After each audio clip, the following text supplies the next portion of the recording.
Formidable fight back from India again. Then England had, of course, taken a 99-run lead in that first innings, but India chipping away. They're 43 for no loss at stumps on day two of the fourth test against England at the Oval. This is tantalizing the boys now. Just to run you down with the scores, India were asked to bat first after Joe Root won the toss. Bowled out for 191. Disappointing performance that from the top order, but a half century from Virat Kohli and then one blistering 57. That was a great knock there from Shardul Thakur under the circumstances. Quick, quick runs and very important runs lower down the order. That helped India with 191. England 290. They took a 99-run lead, but India have gone to stumps at 43 for no loss and now trail England by only 56 runs with all their second innings 10 wickets in hand. England, of course, they were jolted pretty badly. They were 53 for 3 overnight, remember. Jasprit Bumrah had dismissed Rory Burns and Hasim Hamid, and Umesh Yadav had taken out Joe Root with a peach of a delivery. And then again, Umesh Yadav was in the thick of things this morning, removing David Malan and Craig Overton pretty early. But there was this partnership. So England had slipped to 62 for 5 at one stage, and then this partnership between Johnny Bairstow and Ollie Pop really took things. It looked like it could take it out. It could take it beyond India, but India were relentless. The bowling attack, everybody chipped in with wickets there. Of course, India dismissed Johnny Bairstow. Mohammad Siraj got the wicket of Johnny Bairstow for 37. Ollie Pope was looking superb. He was looking solid. And then Chris Woakes, who was also playing his first Test match of the tour after an impressive spell with the ball.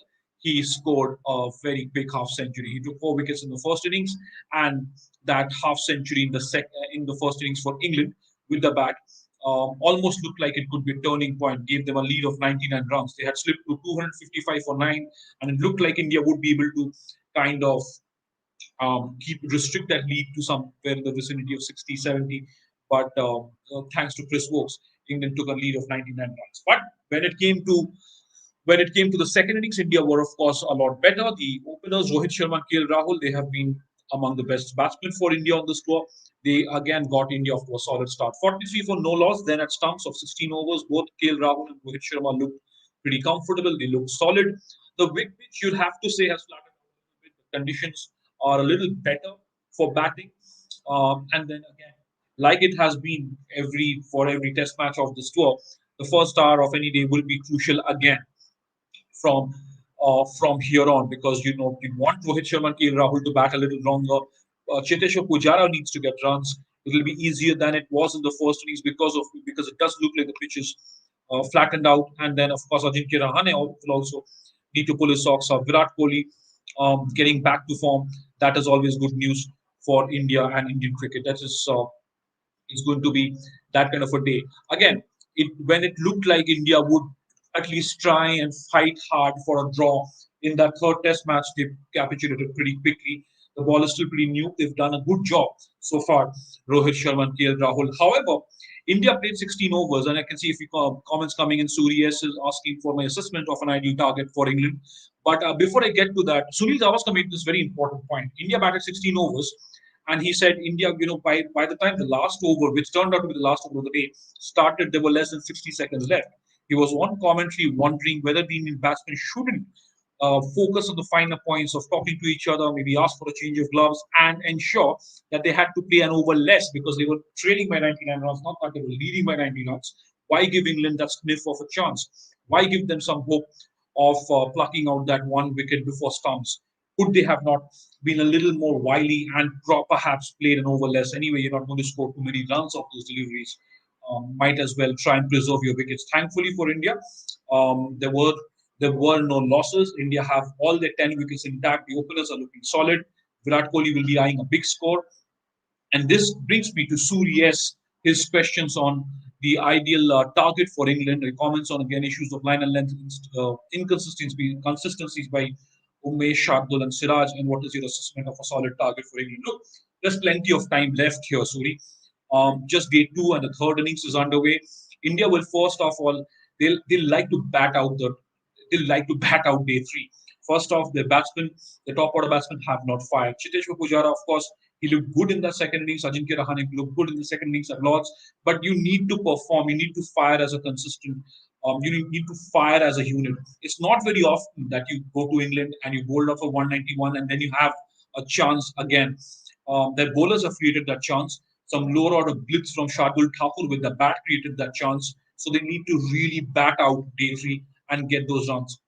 16 overs 43, and the way Rohit and TL went about the business, it did look like the conditions, it is not as difficult or as challenging as it would be. It's of course always, you're all never really in when you're playing in England in any condition. So that is the first thing that they look to do before they. I'm not sure even the Indian team right now has a target. The first target, more than the score, would be to first bat out day three and pile on the pressure on England because England, after loss, they've not really felt the heat. Remember, all out for 78 at Headingley. Yes, there was a partnership between Pujara and Kohli in the second innings, but then India was so far back that England always knew that they were going to be shaping up for an innings victory with the moment they got one or two wickets there. So that's what happened there in the second innings, the way it unfolded. So you'd want these men to get runs. You'd want a big partnership from the openers. You'd want Pujara to settle in. You'd want Virat Kohli to come out and get some runs again. You need somebody to score a big 100 and really assert themselves on England and then think of setting a target because the first thing will be to get through the first 1 hour and not lose any wickets and really get to lunch tomorrow at a very at a good position because this is India now trailing England by 56 runs. They first want to erase that deficit and then take a lead and then think of setting a target. If India bat well, so that is, you'd ideally be looking at a target of more than 300, 320. That would be something to really look at because there is still a lot of time left and it does not look like a very difficult pitch to bat on. So they'd want to really bring in Ravindra Jadeja into play on the final day. He of course picked up 2 wickets. There is also, remember, this pressure on this Indian team management because Ashwin wasn't played. A lot of questions were asked, so they're under the flag. But Jadeja picked up 2 wickets, including that of Moeen Ali. Umesh Yadav was the pick of the bowlers, 3 wickets. Jasprit Bumrah 2, Shardul and Siraj 1 each. Shardul Thakur, of course, dismissing Ollie Pope, who was looking so dangerous at one stage at 81. Of course, he played on and he dragged it on, and he was gutted. He was gutted with himself with that dismissal. They're also talking about the inconsistency of line, more so specifically length from Umesh and Shardul. Look, Shardul is a swing bowler. When he came on to bowl, when England were batting, there was not much swing in the offing. You need as a swing bowler. Ideally, you'd want some cloud cover, you'd want some lateral movement. That wasn't to be. With Umesh Yadav, when you look at his performances, he sometimes does tend to stray a little bit, but he's a real proper workhorse, is Umesh Yadav, and he always, you find a little, he does get a little erratic sometimes, and that's the issue sometimes with Umesh Yadav, but he does get those peaches out. Suri, if you remember that dismissal of Joe Root, that was an outstanding delivery. That was probably, look back at this test match, and it's got to be one of the best deliveries of this match so far. The way he nipped out Joe Root, who's been in such amazing form. Nairat Sarangi is asking what is the reason for not playing R. Ashwin. It's a startling decision. Yes, even I am with a lot of people who believe that Ashwin should have played here. Ashwin, don't go through a you don't go through a 5-match test series without playing the best off spinner in the world with over 400 test wickets. What sort of signals are you sending to him? Um, is it also because India are, they want that extra insurance with the bat, or does Virat Kohli and do Virat Kohli and Ravi Shastri see this about Ravindra Jadeja, where they want to get that left arm spinner, and what that logic is against playing him against left-handers? But they could still be vindicated at the end of the day. Final day, Ravindra Jadeja gets those patches, and he has a big total to bowl with. You never know. Ravindra Jadeja could still win that game for India on the final day. But yes, R. Ashwin's continued exclusion is going to raise some questions, especially if India don't do well. So that is, but that again, on the other side of it, you'll have to look at it and say that it's a pretty gutsy call, or to omit R. Ashwin and stick their neck for Ravindra Jadeja, who hasn't really set the series on fire with either bat or ball. But again, there's still some cricket to be played here, and of course in the fifth and the final Test match. Abhimanyu Pandey has Rohit played to be defensive, not maximum to lose his deliveries in the series so far. Maybe this is the reason he's not able to convert a start into three-figure mark. Look, you obviously Rohit Sharma is an attacking player. He's aggressive, and he also likes to take the bowling attack on. But remember, he is one of the senior most batsmen in the team. He has that experience. It's not been too long that he's been in the Test arena. But and the problem is that the moment if he gets out playing a hook shot, if he gets out playing the pull shots, there will be questions again, and will be questions about his attitude. There'll be questions about taking risks unnecessarily. Should he bat like that? Should he bat like this?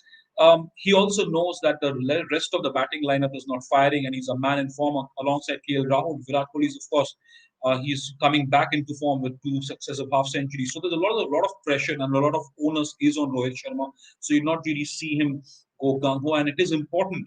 In England, it is important. There is a way you play in Australia, India, and England. There are different ways where you tackle different challenges. And in England, more often than not, you've not seen a lot of opening batsmen come out and flee their bat at everything or take the bowling on, because there's a lot of permutations and combinations you have to look at. The ball swinging, you have to cover the swing, you have to read the length, you have to assess what the pitch is like, you have to assess the lateral movement. There's a lot of complexities around batting in England, especially if you're an opener. It's never easy, no matter where you're batting, more so in England. Upinder Singh Chauhan, Rohit is going to get a big daddy 100 on foreign land, on foreign soil in this test match. Well, fingers crossed for every Indian fan. Hemant, uh, Hemant is asking, I feel Indian batsmen are not using square of the wicket, which is the most productive scoring in England. Today, Rahul started using a little bit. Yes, Rahul has been one of the first batsmen. It's also about you've heard a lot of experts talk about why they need to go on the back foot to use that extra depth to go back and play those shots. Joe Root has shown the way. KL Rahul has been in very good form in this series. Remember, if you go back and look at clippings of that Test match 100 at Loss, that's exactly what he did, and that is exactly what he was doing again today. You saw him go rock back and play those cuts behind square, and that is the way to go about it. Probably Indian batsmen naturally tend to play on the front foot.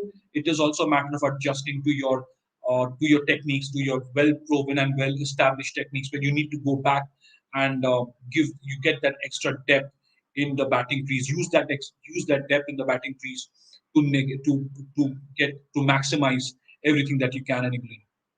Naresh Sarangi, do you think Rahane and Pujara should be on the bench in the next Test match again? It's look. There is. I know there have been question marks around Rahane and Pujara, but also to be fair to them, they've delivered in patches, but you need more consistency. They've delivered in patches in the series. Like I said, Rahane and Pujara in the second innings at Lords, Pujara in the second innings at Headingley, did not make any difference to the end result. But you'd back your most experienced batsman in a high-profile series like that. So I don't think that's going to happen. Hopefully for India, these two need to get those runs, because if they don't get runs, India will lose that momentum tomorrow. So you need both these men to get runs, but the first focus will be on erasing that deficit. Rohit and KL Rahul have been in good form. They need to really bat along, because they know that the middle order has been wobbly. And yes, Pujara and Rahane will be under pressure. Rahane more so, because he has got to really pull it up and deliver. So yes, I'll just take this one last comment before I wrap the show. Don't you think a leggy should be in the side to support Ashwin on future SNA tours, but Sena tours? But the fact is that you look at the leg spinners in the current Indian mix in the scheme of things. None of them are really, they haven't played Test cricket even in India. You've seen, of course, Piyush Chawla was there in that side long back, but over the last several years, India have relied on Ravindra Jadeja, R. Ashwin, and more specifically, very recently now they've gone to Akshar Patel, of course, that Test series against England at home. You need to first find out, you need to really dig deep for those leg spinners who can also make an impact in red ball cricket, because, bowling mystery deliveries, bowling lengths in ODIs, T20s are completely different from Test cricket. So that's something that ideally you'd want a leg spinner in that team as well, wouldn't you? That gives you so much variety uh, in any bowling attack, whether it's any format. Right? You need that side kind of variety. But then you need someone like Shane Warne, Saklain Mushtaq, Anil Kumble, who would have the variations and the skill set to perform in any format. Well, then, thank you so much for your comments. So, you have so much for your questions. This test match is very interestingly poised, tantalizingly poised. Then, India were bowled out for 191. England took a 99 beat. They were bowled out for 290 in the first innings, and India are now 43 for no loss at stumps, trailing England by 56 runs on day two, at stumps on day two, with all their 10 wickets in hand. So that's it then. It'll be an interesting game, interesting test match again, interesting day of test cricket on day three at the Oval. I'll join you shortly before resumption of play on the third day. Till then, stay safe, have a very good night, and please do subscribe to Sports. Thank you.